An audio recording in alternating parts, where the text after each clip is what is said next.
Demand for the iPhone 6 remains strong according to some new reports. NVIDIA keeps teaching Google a lesson on how to update its products, and reports claim that Samsung is working on new affordable tablets very soon. I'm Jaime Rivera, and since I can't remember anything from yesterday, I'm sure you probably can't either. Merry Christmas again. This is Pocketnow Daily.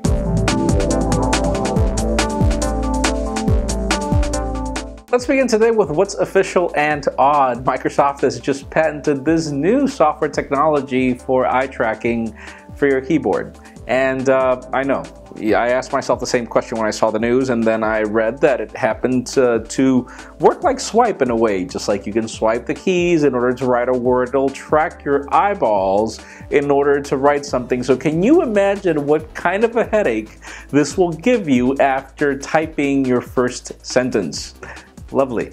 And speaking of oddities, a company that's not necessarily having a good time when it comes to sales is Samsung, and obviously the company needs to reinvent itself for 2015. There were some corporate shakeups and everything, but reports claim that we are going to expect some tablets for CES.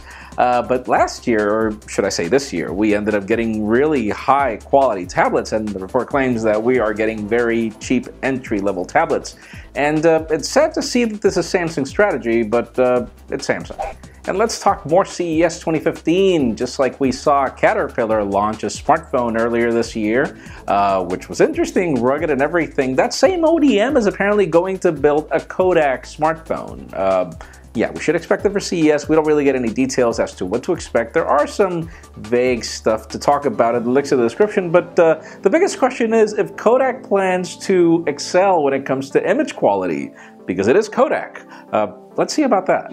Now, a company that's not launching anything at CES, but still continues to sell phones like hotcakes is Apple. There are some new surveys as to how the iPhone 6 and iPhone 6 Plus are performing, and for every 1,000 people that were surveyed, 50% of them said they were buying an iPhone, compared to only 40% at the launch of the iPhone 6 and iPhone 6 Plus. And then if you compare it to last year, after the launch of the iPhone 5S 3 months later, there was actually a decline in sales. So yeah, the company is having a great time selling iPhones, and definitely the idea of boosting the screen size was important. Hopefully Apple continues to have this success, and hopefully other OEMs will follow.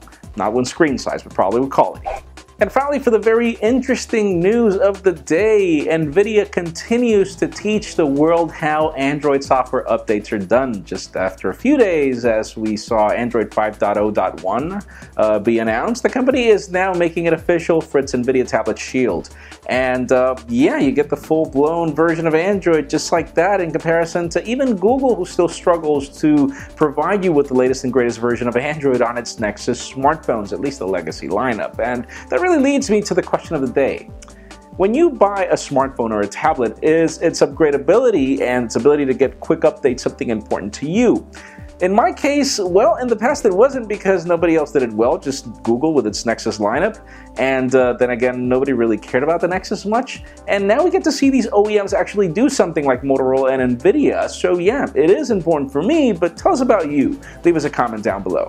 Friends, you know the drill. If you want to get the news earlier before this video is filmed, make sure you follow us on Pocketnow.com and subscribe to our YouTube channel as well. You can also follow me on Twitter, Jaime_Rivera. Please give this video a thumbs up if you liked what you saw. I am Jaime Rivera. Thank you very much for watching. We'll see you next week.